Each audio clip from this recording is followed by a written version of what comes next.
城中村是指留存在城市区域内的传统乡村，是中国大陆地区城市化进程中出现的一种特有的现象。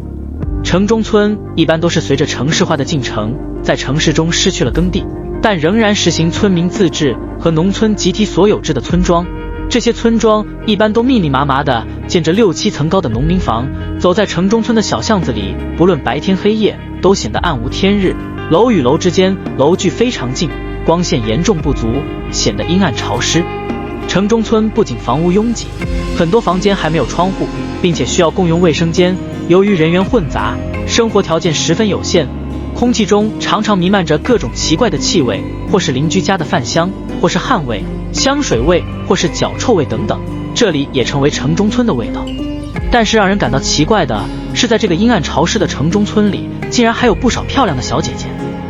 而且她们大多都是来自农村的。为什么会出现这种情况呢？难道这里的女孩都是被拐卖来的吗？其实并不是这样的，这些小姐姐之所以会选择来到城中村，其实都有着各自辛酸的故事。她们大多数来自贫困的农村地区，小学或者初中毕业后就没有继续读书了，所以她们只能选择外出打工，希望通过自己的努力改变自己的命运。但是在外面打工并不是一件容易的事情，不仅要面临生活的压力，还要承受工作的辛苦。而且很多女孩子出去打工，一年到头也见不到几次自己的家人，慢慢的和父母家人的情感联系也就只剩下电话微信的联系，偶尔视频一下，说说自己的近况。提着大包小包住进城中村，只是千万个小姐姐进城的第一步，下一步便是要面临找工作赚钱。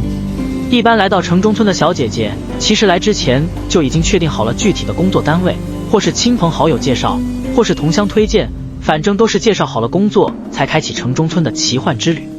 当然也有人慢慢熟悉城市以后，会直接来城中村先住下再找工作。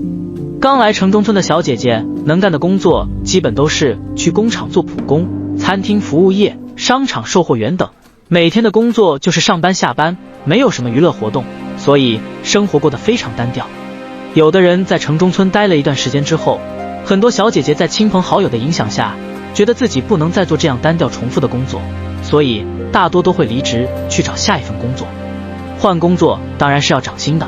如果不能涨薪，很少有人愿意换工作。大多数小姐姐换工作基本都是身边的小姐妹好朋友给介绍的，有什么样的朋友就会有什么样的机会，就会开启什么样的人生。在没有学历没有经验的情况下，想要获得高薪的工作是非常难的，但是如果天生丽质，有着姣好的容貌，并且思想开放，愿意尝试一些新事物，那么他们很可能很快就会找到高薪又轻松的工作。但是收益和风险往往是相对的，收益越高，风险就越大。这些轻松的高薪工作对于这些涉世未深的小姐姐，往往像藏着毒药的蜜糖一样，很少有人能吃掉蜜糖，逃脱毒药的侵害。城市中的车水马龙川流不息，高楼大厦一栋接着一栋，一直连到天边，但是这些都和刚到城中村打工的人没有任何关系。即使城中村阴暗逼仄的民房也是要交房租的，也只是暂时屈身的小窝。这种没有安全感的无助，没有经历过的人永远无法理解。我们总是说人生苦短，要及时行乐，但是真正的快乐是什么呢？不是物质上的满足，而是精神上的富足。但是没有基础的物质条件，没有自己的家，每天过着朝不保夕的日子，如何追求那所谓的精神富足？所以归根到底，还是要工作赚钱，赚得越多越好，最起码要能够在城市里买得起房子，有自己的家。这样的想法固然没错，但是现实生活中，真正能够实现这个目标的人却少之又少。大部分打工人都是一辈子漂泊在外，为了生活奔波劳碌，最后年老体衰，回到自己出生的农村，就像一块耗完光和热的干电池，被从手电筒中取出来，随手丢弃。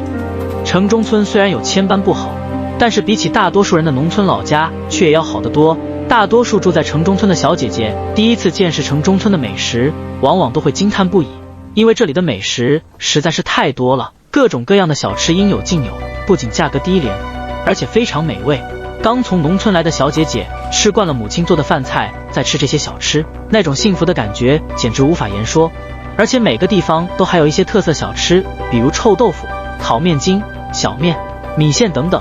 这些小吃在农村是很难吃到的，所以很多小姐姐第一次到城市里，都会每天不停地想着下一顿吃什么。除了这些让人眼花缭乱的美食小吃，城里无穷无尽的商场里，漂亮的衣服才是小姐姐们的最爱。待在农村的时候，每一次买衣服都得去县城，县城的衣服不仅贵，而且款式也老套。休息日的小姐姐往往3两成群一起去买衣服，她们往往一逛就是一整天，回来的时候总是满载而归。这样的生活方式让她们觉得自己过得很充实，也很开心。穿上新买的漂亮衣服，她们会感觉自己是世界上最美的女人。此外，昂贵的化妆品也是小姐姐们的必需品，毕竟谁不想成为人群中最闪亮的那颗星呢？所以她们会花很多钱在化妆品上。不过有些女孩子的消费水平比较高，一个月的工资可能不够自己买衣服、买化妆和吃饭，于是很多女孩子就开始想办法。只要身边有人谈论赚钱的事情，小姐姐们都会认真倾听。最常见的是去做兼职，或者是做微商。劳累一年，过年是每年最幸福的事情。每到年关将近，城中村里的小姐姐们天南海北拎着大包小包，搭乘各种交通工具回到家乡，回到父母的身边，一家人团聚在一起，吃着热腾腾的饭菜，看着春晚，享受着天伦之乐。但是却有些人，他们不能回家，或者不愿回家，总之各有各的辛酸，各有各的悲欢离合。也有的小姐姐回到家乡父母的身边，却是愁眉苦脸，高兴不起来。甚至还有一些小姐姐回到家后和父母大吵特吵，原因不外乎是钱的事和结婚的事。钱的事情很简单，回家后母亲会不停地唠叨谁家的孩子今年过年给家里拿回来多少钱，给父母买了什么衣服，给母亲买了什么金银首饰。一年到头能给家里拿回大把的钱，又给父母买衣服首饰的毕竟是少数，大多数小姐姐在城里打工，能把自己生活照顾好就已经不错了，毕竟她们才刚刚走向社会。听着这些话，小姐姐心里很不是滋味。父母亲戚从来没有关心过自己，甚至连自己的生日都会忘记，却嫌弃自己回家带的钱少，买的礼物少，压抑和苦闷，即使过年的喜庆也无法冲淡。正月初七过后，不管家是幸福的还是苦闷的，必须要离开了，开始新的一年新的生活。坐在离家的车上，有遗憾有难过，但是更多的是希望。只要离开家去城市，就有无数的可能，就有无数的精彩。相比男孩子有农村家里的房子和土地可以继承，女孩子在农村的家里本来就是一无所有的，到了城市也是一无所有。同样都是一无所有，为什么不去城市呢？毕竟城市里的可能更多，希望也更多，憧憬着甜蜜的生活，心里也就有了幸福和力量。好了，